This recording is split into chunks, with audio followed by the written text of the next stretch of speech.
This is NBL Overtime, all thanks to LD Mobile. Hashtag NBL Overtime to get involved. And you know we are getting close to a season when Liam Santamaria is writing opening night stories on nbl.com.au. We're getting excited. We've had obviously an interesting week. Couple of teams have had to relocate, but that's 2020 for you as we welcome the crew in. Homicide, what up? What's going on, family? How are you? You good? Good? I'm fantastic. You psyched? I'm happy. We're pumped? Here. Let's go. Liam Santamaria, hello to you. Hello. Did you guys have a good Christmas? Did you throw some wine back? Yeah, we do some wine back. Define some. Yes, we hope you all had a very merry and festive Christmas as well. But the excitement, I think, is really starting to build. And while I say it a little tongue-in-cheek, when we are reading opening night rosters and what needs to happen in the next 10 days, we do get excited to throw down. The tickets in Bendigo are on sale January 10. And this, in a much different location than we ever thought would see opening night when it comes to the NBL, is exciting. 2 teams going at it. The joint's going to be packed. Exciting. I'm excited. I'm just glad basketball is back. I know the fans are excited, the coaches, everybody's excited. So let's just get it on. I'm just ready to go. Yeah, for sure. There's going to be so much different this season, right? Like, expect the unexpected when it comes to this season because, we've got teams, Sydney and the Kings are in Albury, New Zealand's in Melbourne. Teams are all over the shop. The opening game, like you say, is going to be in Bendigo. But that's how it's going to be. You're going to need to be on your toes. You're going to need to be adaptable this season if you're going to succeed. But I think as not just as athletes, but as fans and as people, we've become conditioned to that in 2020. So when we hear that on Boxing Day, the Hawks and the Kings have to jump in their cars and rather than celebrate and get ready for a season, they're going to Albury, we kind of just accepted it because that's 2020 in a nutshell. But we'll start with the Hawks. Because I love Brian Goorjian's article. He spoke to Roy Ward and spoke about the fact it's like a boot camp for us. We've got not as many families with the makeup of our team. We don't have to worry about, not worry about, but you don't have obviously kids and families. You've got to think about it as well. These kids pretty much are just jumping on the road. And I love that article. And Gorge, who is perfect, even when he's got the best team in the league, is like, we are the underdogs. And that's how he seems like he's taking it on here. Yeah. Look, it's very disruptive for both of those teams, right? That they don't get to prepare for the start of the season in their usual way, in their usual settings. But you're right. You've got to change the mentality of your team to, oh my God, we're dealing with all of this disruption, to this is an opportunity. Let's turn this into a positive. And Gorge obviously is the absolute master at that. It helps if you've got a young squad full of kind of single guys that aren't leaving families or kids behind, and they can just kind of treat it like that. And they do have that type of squad for the most part. A little bit different for the Kings, Brad Newley and Daniel Kickett and these guys leaving kids and family and trying to make that move. But you're right, that's the way to approach it, and they're loving life in Albury.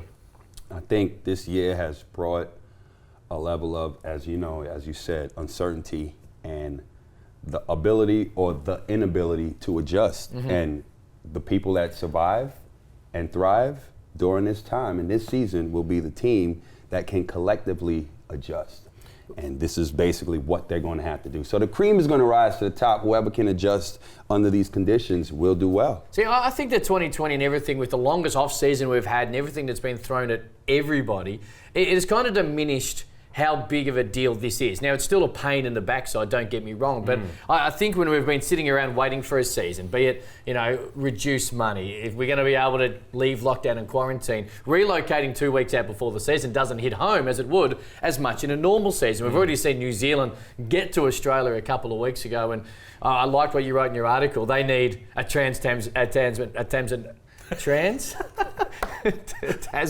bubble. But you are right. The cream rises to the top. We've actually seen it in other sports, the AFL and the NRL, both teams that won the whole thing were teams that relocated for the whole of the year. So while it is a pain in the backside, I still think that the Hawks and the Kings and the Breakers will finish exactly where they would have if the season had been normal. Yeah, I think that's fair to say. And they seem pretty happy. I mean, you read Gorge's comments in that article with Roy Ward, and he said, look, we've got a great place to lift.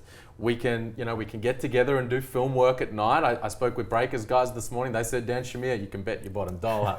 Dan Shamir is doing very similar with his squad here in Melbourne, and they can try to turn it into a competitive advantage.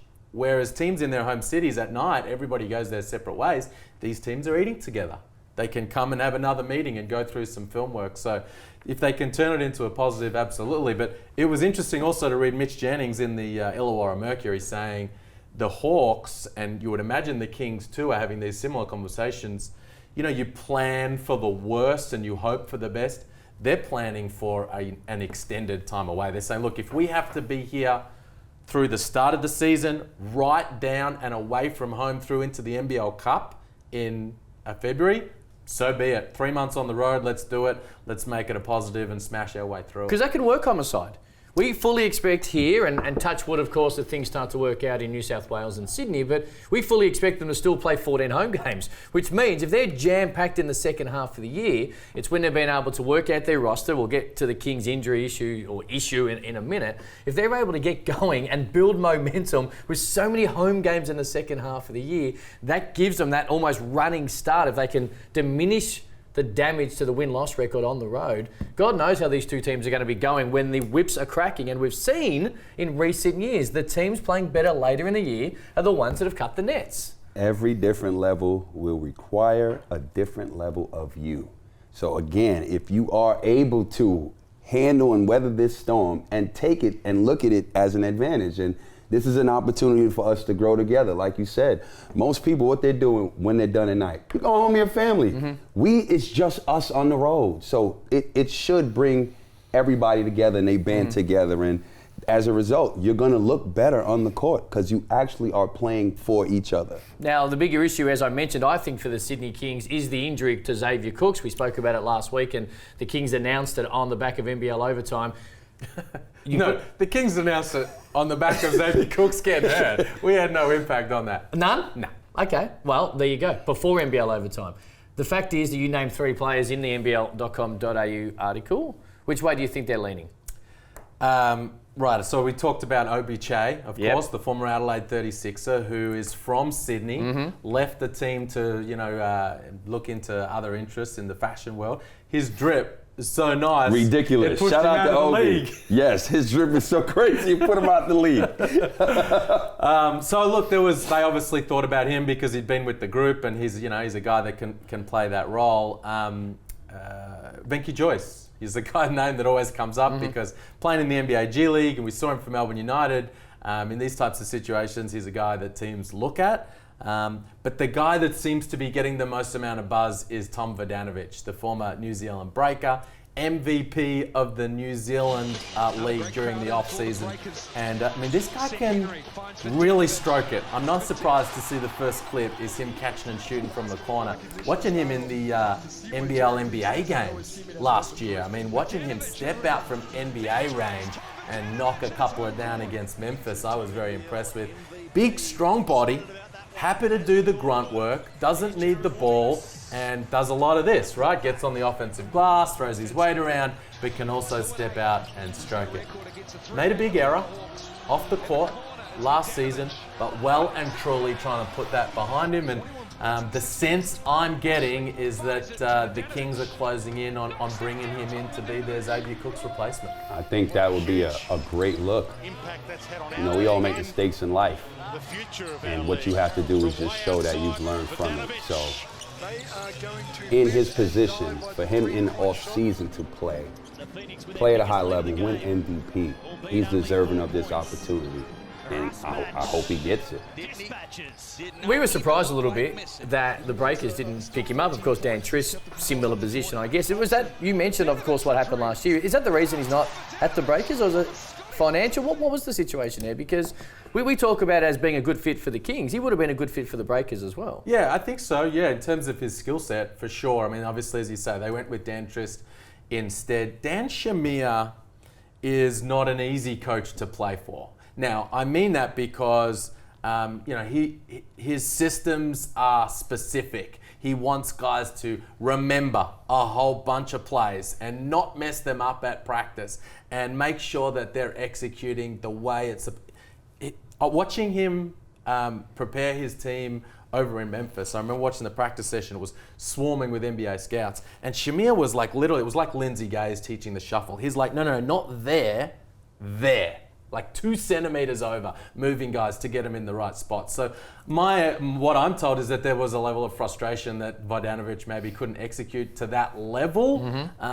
But look, those question marks aren't a concern for the Kings because they just want him to come in, bring the grit, the grunt, and have a bit of an impact off the bench. And that's the sense that I'm getting, that they're going to head in that direction. Speaking about the Kings and a former King, our man, JT. Well, how cool was it? Of course, interesting couple of days for him. Reportedly in a little disagreement with James Harden at practice, and the game gets cancelled because James Harden goes to a strip club. And then he debuts, and he was brilliant. How fun was it to watch this? Oh, it was great. Of course, JT, we knew that if he gets his opportunity, he's going to have an impact, but to be able to come out on debut and have this kind of impact, and at both ends of the floor as well, knocking down shots from the perimeter, finishing around the rim, over traffic. He's got such a versatile skill set. You can see him advance the ball and get to the rack, and doing all the things that he needs to do to have to kind of win himself a consistent role, and was a big tick for his NBA debut. The thing that most ball players really want is opportunity, right? You want to show you belong. You believe in yourself, and you've had several opportunities where you had the ball to show what you can do overseas. It's very rare when you get the opportunity to transition to the NBA, you actually have a legit chance. He has that. So the talent, no question. It's literally about give me the ball, give me the minutes, give me a real chance, and I'm going to show you.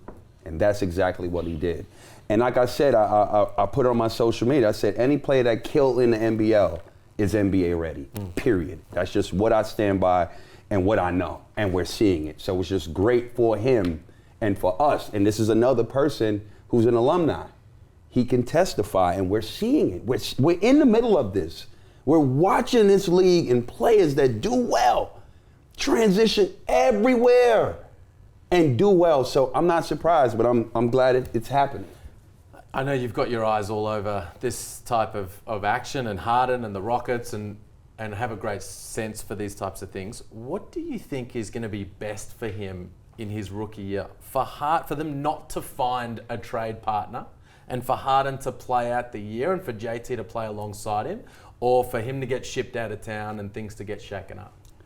He's going to have to go because he's becoming a serious disruption, and it's going to hurt the team. So think about this. What happened with the Brooklyn Nets last night? Dinwiddie ACL, right? So that's one less opportunity for that trade to potentially happen. But Harden can come and be that third option in New Jersey. So that thing starts to become really real where, okay, now we can really get Harden. That's going to take pressure off of KD. He's coming from an injury, and yeah, he looks good, but we don't want him to feel like he has to go full throttle all the time. So to have a legitimate third option like Harden, that's a reality now. But don't you feel like playing alongside Harden benefits Tate in year one? Like all the attention that he gets, Tate can roam free and operate in some space? I get that, but it's more of a disruption with Harden still there. He's going to have to go. Tate's going to do what he does. His motor's not going to change. As long as he's getting his opportunity, he's going to do his thing. You can only play dodgeball at practice for so long, right? Now, the Perth Wildcats, we have continually waited for Bryce Cotton and citizenship. It looks like since the season is right here, it is not going to happen, at least prior to opening night, which means they need a big. They need an Aussie big. And I did see Tom Jervis back in Perth, three-time NBL champion. You mentioned him. He signed to play NBL 1 in 2021. How realistic? He essentially retired on a championship a couple of years ago. Yep. How realistic is this that Tom Jervis is their guy? I think it's very realistic. I mean, I'd be surprised at this point if it didn't play out that way. That's my understanding of what's going on in Perth. And it's going to be very interesting. I mean, these clips are great, right? This is going to be a highlight reel of Tom Jervis catching and finishing down low and, making plays. There he is, again, off the offensive glass. He was excellent last time he wasn't on the NBL floor, which was in the Grand Final Series against Melbourne 2019. And he really ended up playing over Angus Brandt for a lot of that series, a big chunk of minutes, because of the way he could guard the pick and roll and make life difficult for Casper Ware. But he's been off the floor for quite a considerable amount of time. A year and a half now, essentially. And so it's desperate times call for desperate measures, and that's the situation that the Wildcats are in right now. But what do they need? Do they need a big bruiser who can come in and play himself into a little bit of form, or do they need a big guy who's going to be able to score if needed or be a focal point of that offense? Because if they need the former, then he's going to be the right guy for it. But if they need the latter, it could take him a little while to get going. And that's the thing. That's going to be the question mark. What type of shape is he in? You take off that long of a break, who are we going to see? So it's a lot of question marks up there. It's really a lot of question marks with Perth and the moves that they've been making. I know they heavily relied on, obviously, citizenship, but this is the latter. Like, it hasn't come to fruition. So what do we do now? So it's a scramble for them, and keeping in mind, that's an ongoing situation as well. So as we have said, almost since Bryce Cotton, who joined us, probably April, was it? Maybe May, whenever it might have been. It's been like a day-by-day situation. So it's ongoing. It ain't over. It just means they need to get ready for opening night in a different way, which I'm 100% certain that Trevor Gleeson and the crew haven't been sitting back going, we'll get the citizenship, so we'll be fine. But do you know what? We sit here. I get a strong sense that's exactly what's happened. Really? You look at the way this has all played out over the course of the off-season, and it feels very much like the eggs have all been put in that basket. Look, it's going to happen. Just wait for it. And when that happens, we'll bring in plums, and the roster will fit perfectly. And we all feel like that is the bit that will bring it all together. But you're right, it hasn't happened. Now I feel like the eggs are in the basket of, well, we got to scramble. But as we know, if the papers do come through mid-season, they can switch it up and make it happen on the run. They've been the best franchise for 30 years. If they sat around waiting for something that no one has really any control over outside of the federal government or the immigration department, I'd be stunned. Well, I just want to flag one other thing about all of this. Hit. I would have liked them to have seen them go harder on classifying John Mooney as a next star way back when they signed him. This is a guy who, when you look at the situation with Justinian Jessup being classified as a next star, okay, he did get drafted in the end, but those two guys, I mean, this guy led the NCAA in double-doubles last year. Led the NCAA in defensive rebounding, second in rebounding overall. That's a guy, I mean, Jessup was a 4-year collegiate, so if he's going to get classified as a next star, I feel like that they didn't go hard enough on making that happen. I flagged at the time that perhaps there was concern about putting him up as a potential for any other teams. They just wanted to lock him away. But if he was a next star, it would solve a whole bunch of those roster issues. And I think the question needs to be asked, was that looked into strongly enough and pushed for to make happen? Speaking of their roster, Luke Travers was really impressive. Started in the pre-season a couple of games a couple of weeks ago when we watched them take on the Hawks, and you did flag in your depth chart as him being a starter on opening night. And you did ask the question, to which I don't have the answer to, when was the last time a DP started on opening night? I'm going to say this will be the first. I think it might be. I asked the stat man. That's not official, by the way, my answer. I'm just assuming. The big fella said, "Man, I'm trying to enjoy my Christmas." And he looked into things. He said, "Look, I think the broader question is, can you remember a DP starting any NBL regular season game? I mean, I can't. Certainly it didn't happen last season. They're going to need to work out some things within their roster. Now, the obvious thing is Mooney has to start at the 5, right? You can't start Jervis if he's the guy, or you can't start Ferguson, that DP at the 5. So Mooney has to start at the 5. Who plays at the 4? Now, I think they would look at Jesse Wagstaff, who really has never started over the course of his NBL career and has been that impact guy off the bench, and so we want to keep him there. I think the role that Clint Steindl plays off the bench for that team is perfect. So I think you'd want to keep those two guys there and roll out the starting unit that they had in those preseason games, which was Norton, Cotton, Blanchfield, and Travers. Now, is Travers the 4? Is Blanchfield the 4? Look, it doesn't really matter. He's 6'8", 6'9", big kid. Those guys will be switchable on the perimeter, but He's a kid loaded with talent, and I think it's the look that works better with the roster that they've got. I'm excited to see him play. We talked about him before a couple of weeks ago, and tremendous talent. The same like Tate. Kid can play. He just wants the opportunity, and he's going to be presented the opportunity. Now it's on him to show that he belongs and he can play at a high level. Consistently. Yes. Speaking of opportunity, Dane Penneau really worked himself into that Southeast Melbourne Phoenix lineup last year. Had a great NBL one season. Of course, Big Keith Benson didn't work out. And Dane Penneau had an outstanding year. We flagged it last week. He didn't travel to Brisbane, and then I see in your article the back issues are going to keep him out. How much out? Like, are we talking season? Are we talking half a season? Do we have any idea? I get the sense we're going to learn more over the course of this week out of the Southeast Melbourne Phoenix camp. But yeah, the signs are pretty concerning that he's going to miss a chunk of time.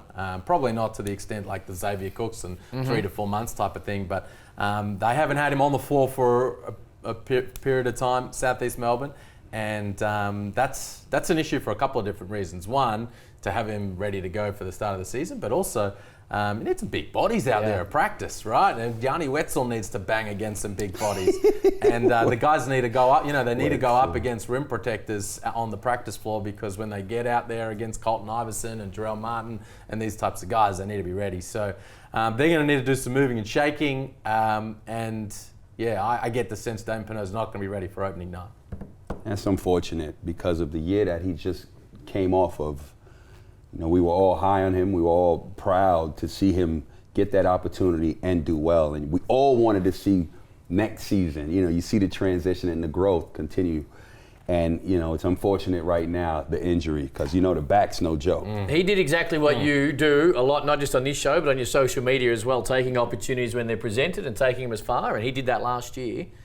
And hopefully, and it sucks because we've been sitting around waiting to watch. He's been sitting around working, in the gym as well. He was off season and with those informal scrimmages. So he's been working, busting his backside to make sure that he backs it up this year. So Dano, good luck and hope you get back on the court healthy very, very shortly. All right. Well, we're talking about opportunity, right? And Luke Travers and getting the opportunity to step perhaps into the starting lineup, play a chunk of minutes. Injuries all over the place offer those types of opportunities, and that's going to happen at Southeast Melbourne. Now, do they look outside what they've currently got? No, Johnny time. Well, yeah, in terms of minutes, but in terms of the roster, they've had Dave Anderson at practice for a period of time, so he could be a guy to slot in. But we got a bit of a look at their new DP, Tristan Forsyth, 6'10" guy out of the University of Hawaii in those matchups against the Bullets. Now, Froling kind of gave him a little introduction to NBL standard basketball, but he's a big boy, and I think there's a chance they might look at him as a guy to elevate into the roster for a period of time. Now, NBL.com.au, check out Liam's article that went live yesterday. Just quickly, talking opportunities, you think Sean Bruce is going to start for the Kings? Do you like it? Alongside Casper Ware? Casper goes to the 2. Look, I'm a Sean Bruce fan, and he can definitely handle that load as a starting point guard. So that's what they're rolling with. No problems at all. Yeah, I get the sense that's what they did in their preseason clash with the Hawks. And who's the 1, who's the 2? Does it really matter? Doesn't even matter. It doesn't matter. Like, you find the right matchups. They're both high-level defenders, so that won't be an issue at the other end of the floor. And they're both unselfish guys. They can score, but they can find other players. And I quite like it as a way to start, and it does. I mean, he was a best 6-man candidate last year. It takes him out of that role, opportunity for him to step up, and I think we could be looking for that at the start of the season. Andre Lamanis, of course, making sure that the Brisbane Bullets are ready in a couple of weeks' time, but also in discussions for the Latvian national team. Now, this doesn't mean that Kristaps Porzingis is going to be the new Brisbane Bullets import, but it means that Andre Lamanis one step closer. Will get, yes, most definitely, gets in his year of training camp. It does mean that he gets, or looks like he's on the verge of getting another opportunity to coach at the international level. Now, do you know much about it? Well, I got my Google Translate happening, right? Somebody slipped me and said, hey, look, this is what's been reported out of Latvia. So the Google translation kind of helped out a little bit. I'm not sure how much that can be trusted, but then I did speak to some people behind the scenes, and this is happening. I mean, these conversations are happening for sure. Latvian Basketball Union reached out to Andre. We know he's of Latvian descent. His parents, fascinating story actually. His parents were both born in Latvia and they fled during World War II. When the Soviets came across the border, fled to Germany. Were in Germany during World War II, and at the end of the war, they got stuck on the Russian side and were heading off to Russia, and things got turned around at the last moment. They came across to the Allies side and ended up coming to Australia. Remarkable backstory. But Latvian basketball obviously know Andre Lamanis has that kind of heritage. Reached out to him initially to say, we like what you've done in Australian basketball from top to bottom. You know, from a development program and with the juniors all the way through, and we would like to bring something like that here in Latvia. And the conversations have expanded to potentially also include the head coaching position. Now, they currently have a head coach who is locked in to coach that team through the February FIBA window, but beyond that, who knows? I've flagged on this show before, the level of respect and regard for Andre Lamanis internationally is really, really high. People have been very impressed with what he's done with the Boomers over a period of time, and I'm not at all surprised to see teams or countries, especially Latvia, come knocking at his door. Just on that, before I let you go, this is not going to affect the Brisbane Bullets campaign this year at all, right? I'm assured it won't. Okay, cool. Fire away. You put the work in, the results will come. From top to bottom, what he has been able to do. Now look, I just got back here, so you know the history way more than I do in terms of the Boomers and just his whole pedigree, right? That's what he does. He develops, and years later, you're going to see an incredible growth in the body of work and what he touches. That's what he does. As you know, teams hate playing against Australia because they know this is no walk in the park. We may beat them, but it's not an easy W. You are coming to work. Your best players have to show up to beat us. And that's respect. So, yes, he had to step down for whatever reason with the Boomers, but the rest of the world respects him and his body of work. So opportunities will always present themselves. It's just a matter of if he wants it. And this is not dissimilar. This is not dissimilar to the conversations we have about, hey, you play well in the NBL, you coach well in the NBL, there's opportunities. Traditionally, it has been the NBA and in our conversations recently, but this is the exact perfect example. You do, as he has, an amazing job with the Boomers, oh so close to medals at Olympics and World Cups, the Bullets, development and all the rest of it. And while it's not the NBA in this particular conversation, it's an incredible job that if he does in fact work out getting it in the future, well and truly deserves, and will do a great job doing it. The interesting part about, you asked whether it would impact on his role with the Bullets this season. He is 1 year down, 1 year into what he signed a new 3-year deal with the Bullets after they made the playoffs and got swept by the Wildcats. So there's 2 years remaining on that deal. I'm assured it won't impact this year, but if those talks develop, right, if Latvia fall over in this next window and that coach has moved on and they try to bring in and they get Andre in, what does that mean for the final year of his contract with Brisbane? I can't see a way that you could do that job in Latvia that they're talking about and continue to coach the Bullets. So there could be some movement at that station when that time comes down the road. A guy like CJ Bruton is sitting in that lead assistant chair and might be looking at an opportunity. You never know. All right, hashtag NBL Overtime to get involved. We're about to get out of here. A couple of little things. Make sure you read the article because NBL.com.au opening night, we're getting excited. I do, and I reckon we'll touch on this next week. You got Josh Giddey at the 3. That's more of a defensive situation, right? Yeah, big boy, 6'8" now. Yeah. So if you're going to start slowing without shoes, I see his dad was really pushed on Twitter last week. If you're going to start slowing it down, Giddey's going to find himself guarding a lot of threes, but of course he's going to be operating out of pick and rolls and making a whole bunch of plays for that. And team. The snag pit. We've got to push it. I want to see a signed snag pit there. Of course, it's going to be rocking on New Year's Eve as well. The Taipans, Melbourne United are travelling to Cairns. Of course, they traditionally play New Year's Eve, so looking forward to that. So make sure you do not miss that. NBL TV and all through socials. Scotty Hobson out of quarantine. He'll be with the group on New Year's Eve. Lamar Patterson in quarantine, Yes. just probably down the road here in Melbourne, should be coming out It's all soon. happening. We got to go. We are NBL Overtime. Hashtag NBL Overtime. Look at this. Skyhook. Peace.